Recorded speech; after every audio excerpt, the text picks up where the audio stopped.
নমস্কার বন্ধুরা, ultra simple life চ্যানেলের একটি নতুন ব্লগে তোমাদের সবাইকে স্বাগত জানাই। যে যেখান থেকে আমার ব্লগটি দেখছো, আশা করছি সবাই খুব ভালো আছো। আজ আমি তোমাদের সাথে একটা পাটিসাপটা রেসিপি শেয়ার করব। তবে তার আগে আজ আমি রান্না করেছিলাম বেগুন এবং বড়ি দিয়ে পালং শাক। দেখো, এর জন্য প্রথমে বড়িগুলোকে আমি ভালোভাবে তেলে একটু ভেজে নিয়েছি। যদি বড়িগুলো খুব শক্ত হয় তাহলে একটু জল ছিটিয়ে তারপরে বড়িগুলোকে ভেজে নেবে, দেখবে এতে খুব সুন্দর ভাজা হয়। দেখো, আমার বড়িগুলো পুরোপুরিভাবে ভাজা হয়ে গেছে। এবার আমি একটা আলাদা পাত্রে তুলে নেব। এরপর কড়াইতে তেল দিয়ে দিয়েছি। এরপর একটু রসুন এবং আদা কুচি থেতো করে দিয়ে দেব। তারপর দেখো, সাথে একটু কাঁচা লঙ্কাও দিয়ে দিয়েছি। শাকে কিন্তু কাঁচা লঙ্কা না হলে একদমই ভালো লাগে না। তো এরপর আমি যে শাক আর বেগুনটা কেটে রেখেছিলাম সেটাকেও দিয়ে দেব। এবার সামান্য পরিমাণে একটু নুন এবং হলুদ অ্যাড করে দেব। তারপর ঢেকে ঢেকে রান্না করে নেব। জল কিন্তু দেব না, শাক থেকে যে জল বেরোবে ওটাতেই কিন্তু শাক খুব ভালোভাবে সেদ্ধ হয়ে যাবে। এবার দেখো, আমি একটু ভালোভাবে নেড়ে চেড়ে এটাকে ঢেকে দেব। দেখো, শাক এবং বেগুনগুলো কিন্তু একদম সেদ্ধ হয়ে গেছে। এরপর আমি যে ভেজে বড়িটা রেখেছিলাম সেই বড়িটাকেও এটাতে অ্যাড করে দেব।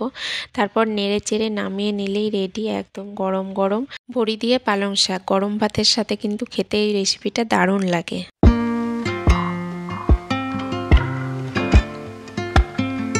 এরপর টাইটেল এবং থাম্বনেলে যেমনটা লিখেছিলাম, পাটিসাপটা রেসিপি। তো দেখো, পাটিসাপটাটা করার জন্য আমার প্রথমেই লাগছে দুধ। তো তোমরা যে পরিমাণ করবে সেই পরিমাণ দুধ নিয়ে নেবে। আমি এখানে 1 লিটার দুধ নিয়ে নিয়েছি। 500 দুধ আমি একদিকে গ্যাসে বসিয়ে দিয়েছি, এটা দিয়ে আমি পুর করব। আর 500 দেখো আর একদিকে বসিয়ে দিয়েছি, এটা আমি হালকা একটু জাল দিয়ে নেব, যেটা দিয়ে আমি ব্যাটারটা গুলবো। আর দুদিকেই দেখো আমি একটু তেজপাতা এবং একটু এলাচ দিয়ে দিয়েছি, এতে কিন্তু ফ্লেভারটা খুব ভালো আসে। এবারে দেখো, যে দুধটা দিয়ে আমি পুর করব সেটা কিন্তু অনেকটাই ঘন হয়ে এসছে।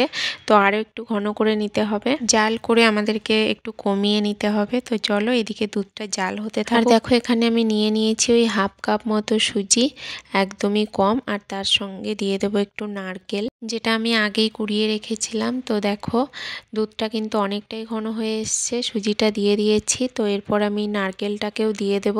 আর আমি দেখো এখানে নারকেলটা দিয়ে দিচ্ছি, তার সাথে আমি একটু চিনিও এখানে অ্যাড করেছি। খুব বেশি চিনি অ্যাড করিনি, ওই হাফ কাপ মতোই করেছি। আর এখানে একটু গুঁড়ও অ্যাড করব, সেই জন্য চিনির পরিমাণটা কমই রেখেছি।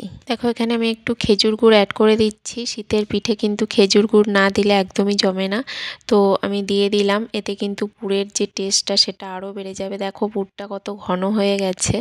আর আমি এরকম অবস্থাতেই গ্যাসের ফ্লেমটা অফ করে দেব এবং একটু রেখে দেব। পরে কিন্তু এটা একদম ঠিকঠাক হয়ে যাবে। আর এরপরে দেখো, এদিকে আমি যে ব্যাটারটা করব, এখানে কি দিচ্ছি দেখো। আমি একটা কাপ নিয়ে নিয়েছি, তো কাপের 3 কাপ মতো আমি চালের গুঁড়ি দিয়েছি। এটা কিন্তু আতপ চালের গুঁড়ি। তো যে পরিমাণ চালের গুঁড়ি দিলাম তার অর্ধেক পরিমাণে আমি ময়দা দিয়ে দেবো, মানে আমি 1.5 কাপ মতো ময়দা দিলাম। আর যে পরিমাণ ময়দা দিলাম তার অর্ধেক পরিমাণে আমি সুজি দিয়ে দেবো। তো দেখো, আমি এখানে 1 কাপেরও কম সুজি দিয়েছি, তার সাথে আমি চিনি অ্যাড করলাম এবং সেই সাথে আমি একটু এলাচের গুঁড়ি অ্যাড করছি, তার সাথে একটু দিয়ে রাখা নারকেলও দিয়ে দিলাম। নারকেল ছাড়া কিন্তু পিঠে একদমই অসমাপ্ত থাকে। তো দেখো, নারকেলটাও আমি দিয়ে দিয়েছি। এবার আমার সমস্ত ইনগ্রেডিয়েন্টসগুলোকে ভালোভাবে মিশিয়ে নেব। সেই সাথে এখানে দিয়ে দেবো সামান্য পরিমাণে সাদা তেল। তো সাদা তেলটাকে দিয়েও দেখো আমি মিশিয়ে দিয়েছি। আর মিষ্টিটাকে ব্যালেন্স করার জন্য আমাদের সামান্য নুন অ্যাড করতেই হবে। পরে দেখো, পিঠের যে মেন উপাদান সেটা হচ্ছে দুধ। তো আমি অল্প অল্প করে দুধ মিশিয়ে ব্যাটারটাকে তৈরি করে নেব। একবারে অনেকটা দুধ ঢেলে দেব না, একটু একটু করে দিতে থাকবো আর ব্যাটারটাকে আস্তে আস্তে গুলতে থাকবো। দেখো, ব্যাটারটাকে কিন্তু মোটামুটি 10-15 মিনিট ধরে ভালোভাবে মেশাতে হবে। যত ভালো ব্যাটারটা গোলা হবে তত ভালো কিন্তু পিঠে হবে। তোমরা চাইলে কিন্তু এই ব্যাটারটা কাঁচা দুধ দিয়েও গুলে নিতে পারো, তাতেও কিন্তু কোনো সমস্যা নেই, টেস্ট কিন্তু একই আসে।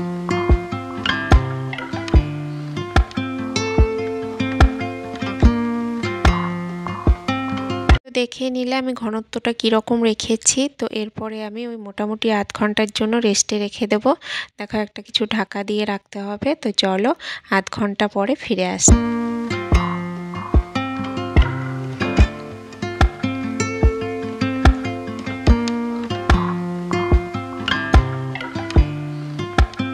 আমি গ্যাসটা জেলে একটা ফ্রাইং প্যান বসিয়ে দিয়েছি। প্যানটা গরম হতে থাকুক, ততক্ষণে দেখতেই পাচ্ছ ব্যাটারটা একদম কিন্তু ঠিকঠাক হয়ে গেছে। তো এরপরে চলো পিঠেটা করে নিয়ে, মোটা হয়ে যায় তাহলে একটু দুধ মিশিয়ে ঘনত্বটা আবার ঠিকঠাক করে নিয়ে তারপর পিঠেটা করবে এবং পিঠেটা করার আগে একবার ভালোভাবে গুলে নেবে। দেখো ফ্রাইং প্যানটা কিন্তু ভালোভাবে গরম হয়ে গেছে। এরপর আমি একটুখানি ব্যাটার দিয়ে দেব। তারপর আমি একটু ভালোভাবে ঘুরিয়ে ঘুরিয়ে গোল করে নেব। তোমরা চাইলে প্রথমে ব্যাটারটাকে দেওয়ার আগে একটু সামান্য পরিমাণে সাদা তেল ব্রাশ করে নিতে পারো। তো আমি যেহেতু ননস্টিকের প্যানে করছি সেই জন্য আমি সাদা তেলটা আর দিচ্ছি না, কারণ দেওয়ার কোনো প্রয়োজনই হয় না। আর এখানে দেখো আমি যে পুরটা করে রেখেছিলাম সেই পুরটাকে আমি দিয়ে দিয়েছি। এরপর খুন্তির সাহায্যে কিংবা তোমরা চাইলে চামচের সাহায্যে মুড়ে নিতে পারো। তো আর পিঠেটাকে কিন্তু একদম মিডিয়াম ফ্লেমে দিয়ে করে নিতে হবে। তো দেখো আমি এটাকে খুন্তির সাহায্যে ফোল্ড করে তোমাদেরকে দেখালাম। এবার একটু এপিট ওপিট হালকাভাবে একটু ভেজে নেবে, তাহলেই দেখো একটা রেডি হয়ে গেল। এরপর দেখো আমি আর একটা একটু চামচের সাহায্যে ফোল্ড করে দেখাচ্ছি। দেখো তোমাদের যার যেটা সুবিধা হবে সেটাই করবে। তো পিঠেগুলো দেখছো কত সুন্দরভাবে উঠে যাচ্ছে। এইভাবে করবে, দেখবে একটা পিঠেও ভেঙেও যাবে না এবং একটা পিঠে পুড়েও যাবে না। আর একটা ফোল্ড করার পর একটু হালকা হাতে চেপে দেবে, তারপর আর একটা ফোল্ড করবে, দেখবে পিঠেগুলো খুলে যাওয়ারও আর কোনো সম্ভাবনা থাকবে না। তো দেখো আমার সমস্ত পিঠেগুলো তৈরি হয়ে গেছে। আর দেখো এগুলোকে চিনি দিয়ে করলাম। আর এরপরে এই ব্যাটারটার মধ্যে একটু গুড় অ্যাড করব। তো একটু গুড়েরও কয়েকটা করব। দেখো গুড়টাকেও মিশিয়ে দিয়ে এরপরে এই পিঠেগুলোও করে নেব। তোমরা যে যেভাবে পছন্দ করো সেভাবেই করে নেবে। দেখো গুড় দিয়ে করলেও কিন্তু টেস্টটা ভালো আসে। তফাৎটা এখানেই হবে যে চিনি দিয়ে করলে পিঠের কালারটা সাদা হবে, আর গুড় দিয়ে করলে কালারটা গুড়ের মতো আসবে। দেখো আমি অর্ধেকটা চিনি দিয়ে করে নিয়েছি আর অর্ধেকটা তার সাথে একটু গুড় অ্যাড করে নিয়েছি। দেখে বুঝতেই পারছো কালার দুটো ডিফারেন্স এসছে, কিন্তু খেতে দুটোই ভালো হয়। আর দেখে বুঝতেই পারছো পিঠেগুলো কত সুন্দর হয়েছে। তো তোমরা এভাবে করে শীত যাওয়ার আগে খেয়ে নাও।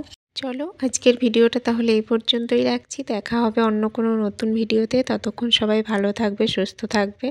আর আমার মেয়ে দেখো এখানে খেলতে শুরু করে দিয়েছে, নিজে নড়তে পারে না, এদিকে ওকে একটা কিছু নিয়েই উঠতে হবে।